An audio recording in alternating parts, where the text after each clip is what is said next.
Hello students, I am आरती और मैं आप सबका वेलकम करती हूँ टू आरती एजुकेशन वर्ल्ड।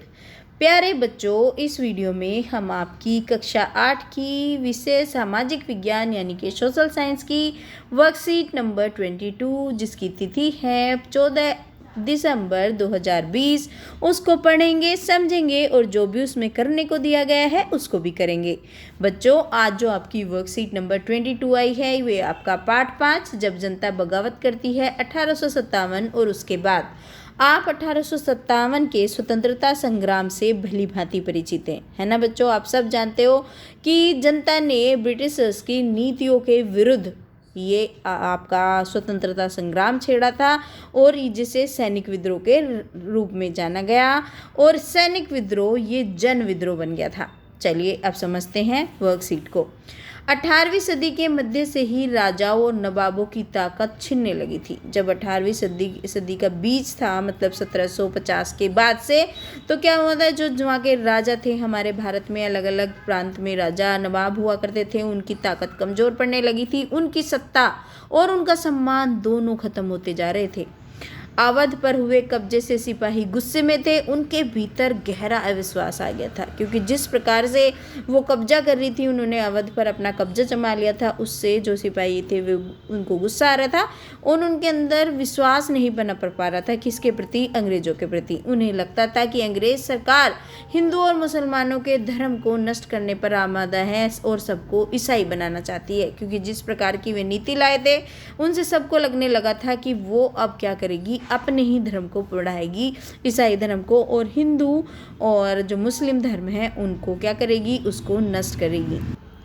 आगे देखिए, इसमें इसी दौरान यह खबर भी फैल गई कि एनफील्ड राइफलों के इस्तेमाल होने वाले कारतूस पर गाय और सूअर की चर्बी का लेप चढ़ाया गया है, जिससे हर एक रेजिमेंट में उत्तेजना का माहौल बन गया। मतलब जब ये खबर फैल गई कि भैया इसमें जो ये जो एनफील्ड जो राइफल है उसको उनको क्या करना पड़ता था, उसको मुंह से चलाना पड़ता था, मतलब कुछ इस तरीके से था। तो वो उन्हें पता चला कि इन पे गाय और सूअर की चर्बी लगी है, क्योंकि जो हिंदू धर्म में गाय की चर्बी को बिल्कुल भी नहीं माना जाता, उनको गाय को माता मानी जाती है, और मुस्लिम धर्म के सूअर की चर्बी का परहेज करते हैं। तो इस वजह से जो हर एक रेजिमेंट थी उनमें बड़ा खराब होने लगा और उनमें उत्तेजना का माहौल फैल गया। विद्रोह की शुरुआत युवा सिपाही थे एक मंगल पांडे, ठीक है। 29 मार्च 1857 को युवा सिपाही मंगल पांडे बैरकपुर पश्चिम बंगाल में अपने अफसरों पर हमला करने के आरोप में फांसी पर लटका दिए गए। जो मंगल पांडे थे, क्योंकि उन्होंने अफसरों पर अपना 29 मार्च को हमला कर दिया था, तो उन्हें कहाँ पे लटका दिया गया था, फांसी पे। कुछ दिनों बाद 9 मई, जहाँ से माना जाता है कि भारत का स्वतंत्रता संग्राम की शुरुआत हुई, 9 मई को मेरठ से 85 सिपाहियों की फौजी अभ्यास से इनकार करने के कारण नौकरी से निकाल दिया गया, है ना। 85 सिपाही थे, उन्होंने बोल दिया कि हम नहीं कर रहे प्रैक्टिस, तो उन्हें नौकरी से निकाल दिया। अफसरों को हुक्म न मानने पर उन्हें 10-10 साल की सज़ा दी गई, क्योंकि नौकरी से भी निकाल दिया और 10-10 साल की सज़ा भी दे दी। भाई तुम हमारा बात नहीं मान रहे, बड़े ऑफिसर्स की बात नहीं मान रहे, क्योंकि वो उनकी जो फौज है उनमें भर्ती थे, वो भारतीय सैनिक थे।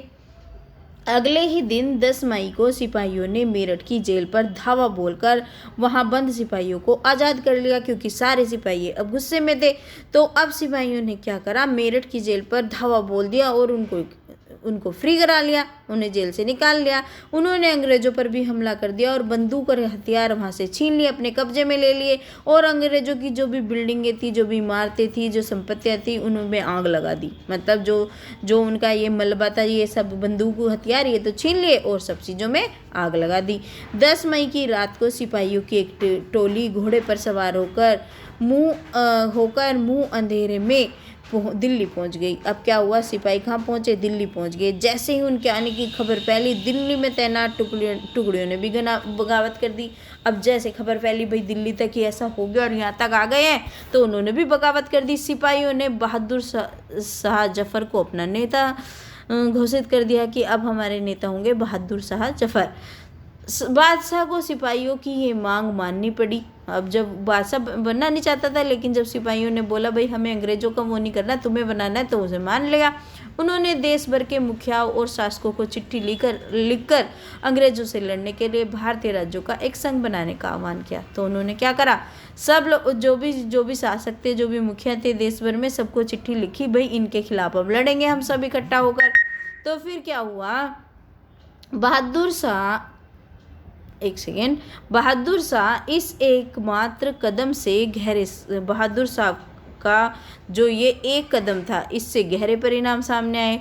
इस समर्थन से छोटे शासकों रजवाड़ों को ये लगता था कि अगर मुगल शाह दोबारा शासन स्थापित कर लेगा तो वे दोबारा अपने इलाकों का शासन बेफिक्र होकर चलाने लगेंगे। मतलब उन्हें सबको ये लग गया, जो छोटे शासक और रजवाड़े थे, कि अगर बहादुर शाह गद्दी पर बैठ गया तो क्या होगा, हम सब अपने अपने इलाके आराम से चला लेंगे, फिर ये जो अंग्रेजों का हमें दहशत बनी हुई है ये नहीं रहेगी। ठीक है, तो ये हो गया। अब आगे देखते हैं आगे क्या है। बगावत फैलने लगी। अब इसके बाद क्या होता है, बगावत धीरे धीरे क्या होने लगी, फैलने लगी। अंग्रेजों को इन घटनाओं की उम्मीद नहीं थी कि ऐसा होगा। उन्हें तो ये लगता था कि कारतूस के मुद्दे पर पैदा हुई उथल पुथल कुछ समय में शांत हो जाएगी, कि जैसे कोई मुद्दे आते रहते हैं, ये मुद्दा आया है, शांत भी हो जाएगा जैसे आया है। लेकिन बादशाह के समर्थन के बाद स्थिति रातों रात बदल गई। दिल्ली से अंग्रेजों के पैर उखड़ने के एक हफ्ते के बाद विद्रोह का सिलसिला शुरू हो गया। अब तो ये आम बात हो गई थी, कोई भी विद्रोही बन गया था।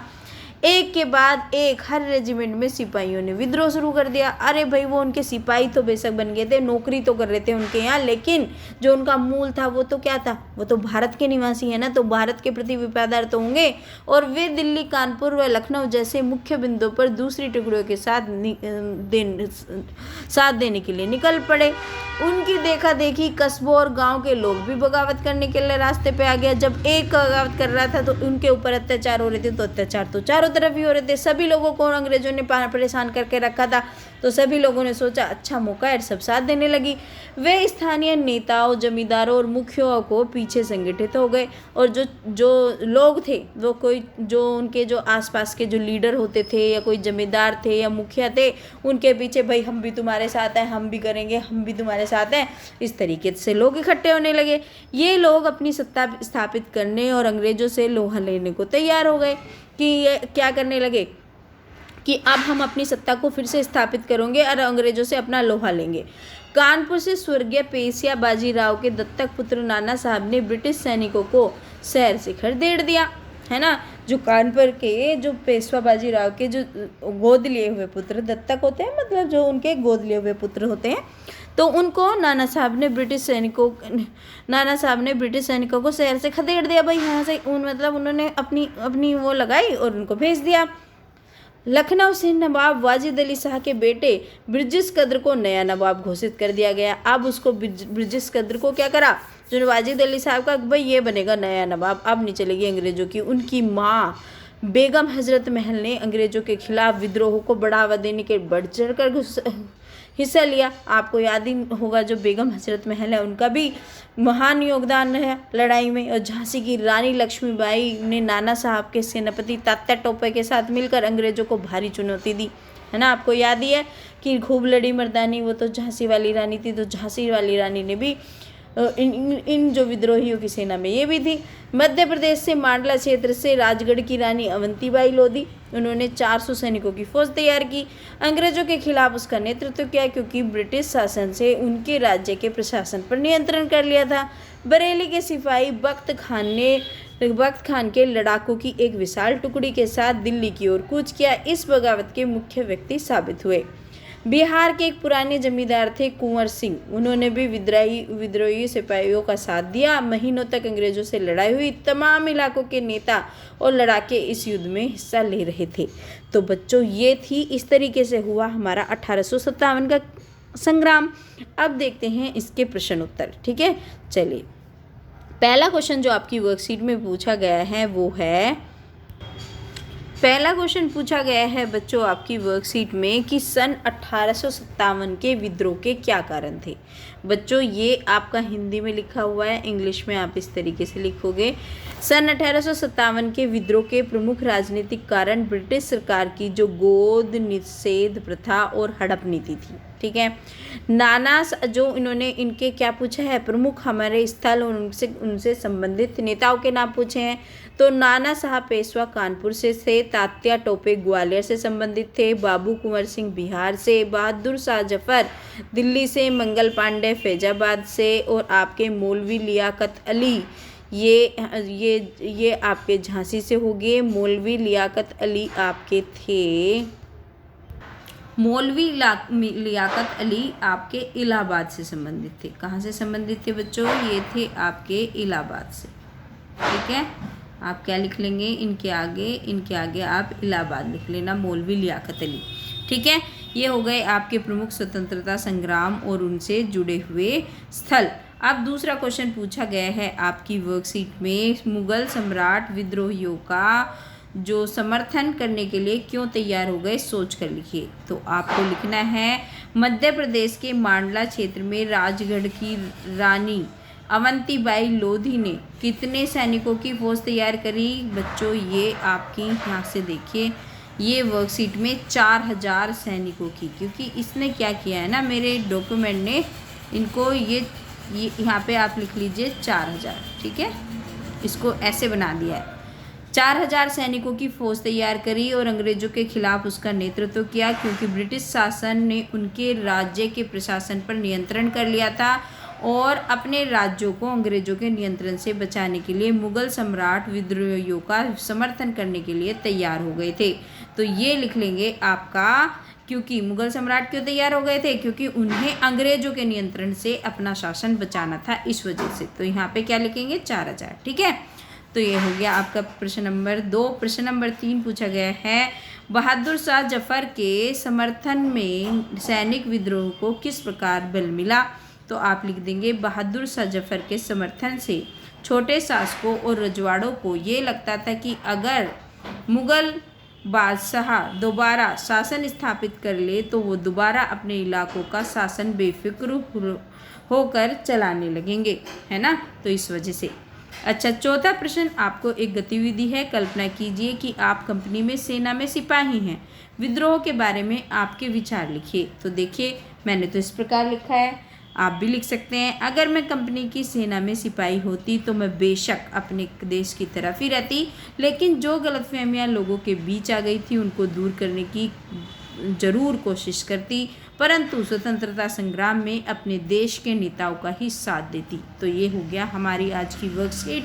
अब बच्चों आपकी वर्कशीट तो ज़रूर आप इससे सोल्व कर लेंगे। अब आपको लेकिन 4 काम ज़रूर करने हैं, लाइक, कमेंट, शेयर और सब्सक्राइब करते वक्त नोटिफिकेशन बेल ज़रूर दबाया करिए, जिससे वीडियो के नोटिफिकेशन आपको सबसे पहले मिले। और बच्चों अपने दोस्तों के साथ शेयर करना तो बिल्कुल भी मत भूलना। Thank you students.